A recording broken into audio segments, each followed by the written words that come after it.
O holy and gracious God, may the words of my mouth and the meditation on all of our hearts be acceptable in your sight. For you, O God, you are our rock and our Redeemer. Amen. Hopefully what you saw in the video was our work in helping children begin at a very early age to know who they are, to know themselves, to be beloved children of God. I think if we could have just one moment of just absolute honesty, we could all confess that we struggle to see ourselves that way, that we struggle to really feel and know ourselves as that loved all the time. But we strive to help our children, our students, our families, really everybody, to really know who they are and to find their voice and to discover how God has created them.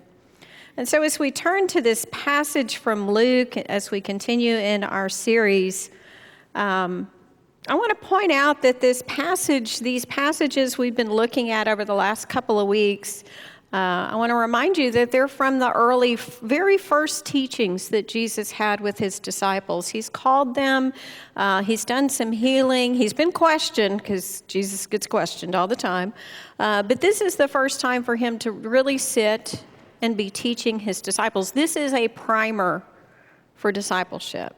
These are the basics for us to really consider and cultivate in our own lives. And so, we looked at the blessings and the woes, and really what we're looking at is, are we utterly dependent on God? Are we a people who live in such close relationship with God that we turn to God for all things? It sounded like a terrible story about people who happen to have money, and as we talked about, Jesus doesn't mind if you have money. Jesus minds if you rely more on your money than you do God. Right? Last week we talked about love, and love is a choice, and love is a verb, and love is a response to this love that we receive from God. But it is also a call to action. It is a way of living, and it is a way of living that expresses how we understand God's character to be. And so as we come to this passage, we hear all of these strange things. I didn't see oranges or apples in here, but it did talk about fruit. No good tree bears bad fruit, nor does a bad tree bear good fruit. Figs are not among the thorns, grapes are not among the bramble bushes. I may have a different version here. I mean, it's one of those passages that typically, I don't know about you, but I'll be honest, speak for myself. When I've read this passage before, because I have read it before, I kind of glossed over. It's kind of like, duh, right? You know, if you're going to go looking for figs, you got to look where figs grow. If you're going to look for grapes, you got to go to a grapevine, right? Good fruit produces good fruit. Bad fruit is bad. I mean, you listen to this and you think, well, this is kind of a goofy teaching. Yet, it's in this early section of Jesus' teaching where he is laying the foundation. This is that primer for discipleship. And so I want to suggest to you that there is indeed more to this. This is not simply we agree that good is good and evil is evil and all of that good stuff. I want to share with you, because God continually has a sense of humor. As I'm reading things, I find things that go along with what I'm uncovering in Scripture. But I want to suggest as we look at this passage that the call here is not for us to be good farmers. Right? The call here is for us to cultivate our inner life. This is about our inner life. In the passage, the good person out of the good treasure of the heart produces good. The evil person out of the evil treasure produces evil. For it is out of the abundance of the heart that the mouth speaks. This passage is about pruning and making sure that what is within is also good. And I bet we can both agree that there are times when we know how to act right? Anybody? Okay, you don't have to raise your hand. We all do it, right? Where you act really good, you put on this great positive, happy front, like, sometimes we do in church. And inside, though, it doesn't mirror what we're showing. right? We might be struggling inside. We might be really wrestling or hurting or suffering. And yet, to look at the outside of us, you wouldn't know that. And so I want to share a little bit from an author that I just have found very interesting. And so I'm going to read a little bit to you. I hope that's okay. This is out of the introduction. He starts out by saying, recently I've been thinking about the difference between the resume virtues and the eulogy virtues. The resume virtues are the ones you list on your resume, right? The skills that you bring to the market and that contribute to external success. The eulogy virtues are deeper. They're the virtues that get talked about at your funeral, the ones that exist at the core of who you are. Whether you are kind, brave, honest, or faithful, what kind of relationships you have formed. These are the eulogy virtues. Most of us would say that the eulogy virtues are more important. I think we would agree with that. But this author confesses that for long stretches of his life, he spent more time thinking about the latter than the former. And he lifts up that our education system is oriented around the resume virtues more than the eulogy ones. Our public conversation is as well, self-help tips in magazines. Magazines are paper? I don't know. Just making sure. You're welcome. Nonfiction bestsellers. Most of us have, according to this author, clearer strategies for how to achieve career success than we do for how to develop profound character. Now, I'll be honest with you, when I have the privilege of sitting down with a family to work on a eulogy and to get to hear stories of families, there are so many instances where I really wish I had known more about the person when they were still living. But I will also confess to you that there are times when I am invited to sit down with families and it's a struggle to find something good to say.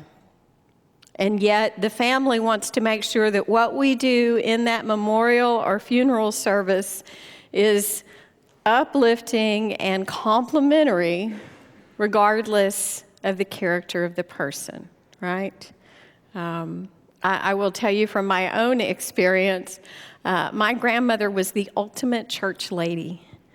She was involved in the WCS, and then later United Methodist Women. I mean, she was always at the church. She was always cooking something. She was always involved in everything. And you would have thought that she was an incredible person. I'm not saying she wasn't incredible, but I will tell you, she could be really mean. And she could be really hurtful. And so, we live with that tension. I don't quite remember what we said at her funeral. We probably didn't say that. We probably talked about, how good her lemon bars were, or her meringue was, or her crazy cat stinker. Anyway, but we have these tensions, right, where we want to. We have this ideal that we want to present to the world, and then we have the reality of what's inside of us. The author goes on to quote a rabbi. His name is, and I hope I get this right, his name is Rabbi Joseph Soloveitchik. That sounds good, right? And he notes in his work from back in 1965, he notes, as you and I know, that there are two accounts of creation in Genesis. And he argues that these two accounts represent the two opposing sides of our nature. And he called these Adam 1 and Adam 2. Any Dr. Seuss fans? I'm thinking thing 1 and thing 2, but it's Adam 1 and Adam 2. And so this author kind of modernizes his categories, and he said Adam 1 is the career-oriented, ambitious side of our nature. Adam 1 is the external resume. He wants to build, create, produce, and discover things. He wants to have high status and win victories. That's pretty normal, right? I mean, most of us grew up with that kind of ambition, with that kind of goal, with that kind of yearning. Then he goes on to say Adam 2 is the internal Adam. Adam 2 wants to embody certain moral qualities, wants to have a serene inner character, a quiet, but solid sense of right and wrong, not only to do good, but to be good. Adam, too, wants to love intimately, to sacrifice self in the service of others, to live in obedience to some transcendent truth, and to have a cohesive inner soul that honors creation and one's own possibilities. And so the Rabbi Soloveitchik argued that we live in the contradiction between these two Adams. Now, I think if we stop and think about our own lives, we recognize this. We know those times when we have been driven for what we call success, and those times when we have struggled internally in a quest to be the kind of people that we want to be. He says, we are forever caught in self-confrontation, and that these two Adams are not reconcilable. In other words, these are tensions that we live with. We're called to master the art of living forever within the tension between these two natures. This is pretty challenging stuff, because he reminds us that we live in a culture that nurtures Adam 1, that external part of our character, and neglects the inner core of who we are. We live in a society that encourages to think about how to have a great career, but leaves many of us inarticulate about how to cultivate our inner life. I think this gets to the heart of what Jesus was teaching his disciples.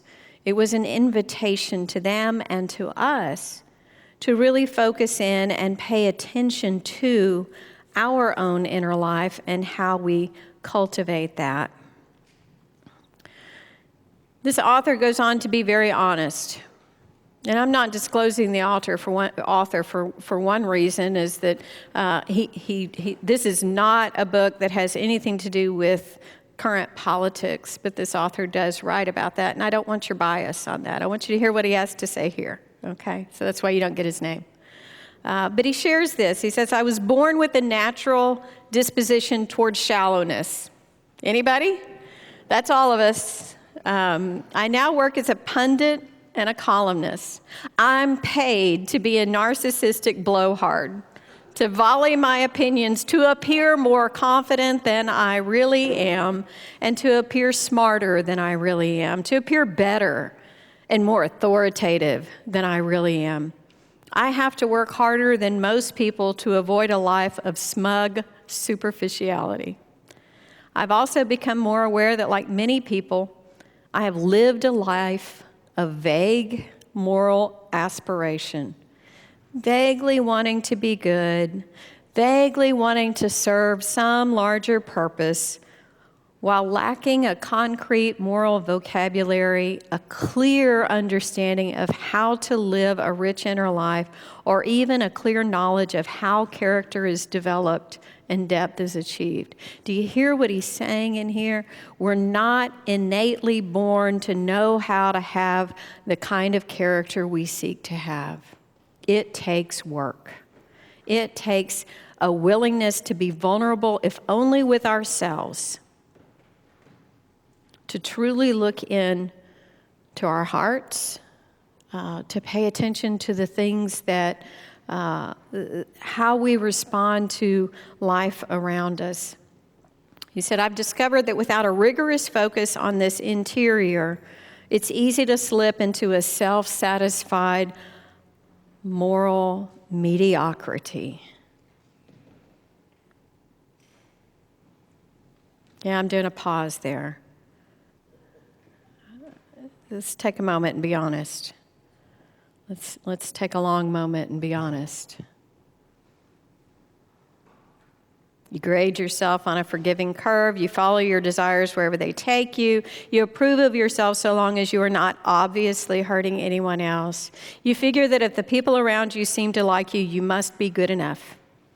In the process, you end up slowly turning yourself into something a little less impressive than you had originally hoped. A humiliating gap opens up between your actual self and your desired self. You realize that the voice of your Adam 1 is loud, but the voice of your Adam 2 is muffled. The life plan of Adam 1 is clear, but the life plan of Adam 2 is fuzzy. Adam 1 is alert, and Adam 2 is sleepwalking.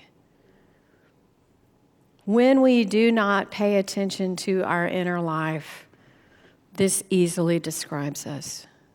And yet, Jesus, in that early teaching with his disciples, invites them to pay attention to that inner life. You are not naturally good, nor are you naturally evil. But when you focus only on an external view of success, an external view of achievement without paying attention to the kind of person that God has called you to be, well, we end up a little shallow.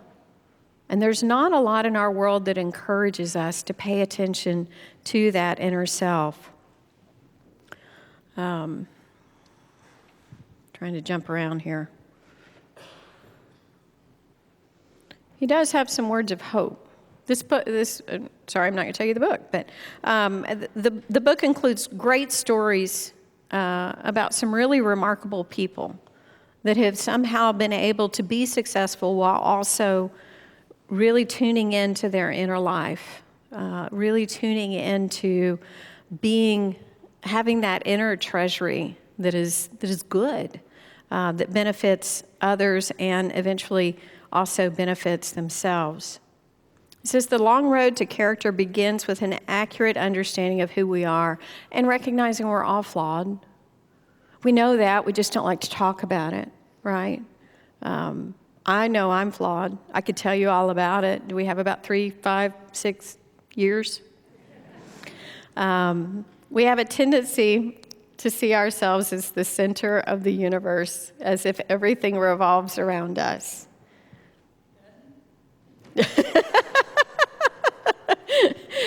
Well, no. Think about it the next time you're stuck in traffic and you're irritated at all the people going slow, right? You're the center of the universe, right? Everybody needs to get out of your way because what you're doing is more important than anybody else. Furthermore, he says, we know what is deep and important, but we still pursue things that are shallow and vain. See, this stuff is hard work. This takes energy and effort on our part to really pay attention to what's going on inside of us. He says we overestimate our own strength and we rationalize our own failures. But then he says, even though we are flawed creatures, we are also splendidly endowed. We are fearfully and wonderfully made. And he points out that there is something heroic about a person in struggle with herself or himself who is strained as they try to work through these tensions. You and I have seen that, where we've seen people become, right? Maybe it's not fully becoming, but it's becoming beyond some place where they were at. He says, in the struggle against your own weakness, humility is the greatest virtue. Humility is having an accurate assessment of your own nature. I honestly believe that that's where Jesus was going with this. We use different language now. But this language is cropping up all over the place for us. If, again, you've heard me mention Brene Brown before, and I know many of you enjoy her books. She calls this wholehearted living. And she also talks about this dualistic nature. Jesus calls it evil and good. This guy calls it Adam 1 and Adam 2. But she holds up these twin tensions that in order for us to have this, we have to let go of this. To have this, you have to let go of that. And they stand in tension to one another. The point of all of this is that you and I have to do this work. Not only do we need to know this God who loves us and be aware of God's love in our own life, but we need to know ourselves. We need to be honest about who we are. And we need to be willing to let God shape us. When we sit down with children and students, and even in larger family gatherings, when we gather with our children and students, what we're seeking to do is to help them know themselves. We're not telling them what the Bible says and saying, hey, memorize this because there's a test to get into heaven. There's not. There's not, right? Other than how you live, right? We're not going to get into that. But we invite children to explore based on their own lives, to find their voice, to find their faith, not the faith I want to give them. What good does that do them? What good would it do me to give you my faith? It's not yours. What happens when life gets hard? Well, it's my faith. It's not yours. And so we really focus a lot with both our children and our students in helping them discover their faith for themselves, to know who they are and to know this God who loves them. We're doing that with them.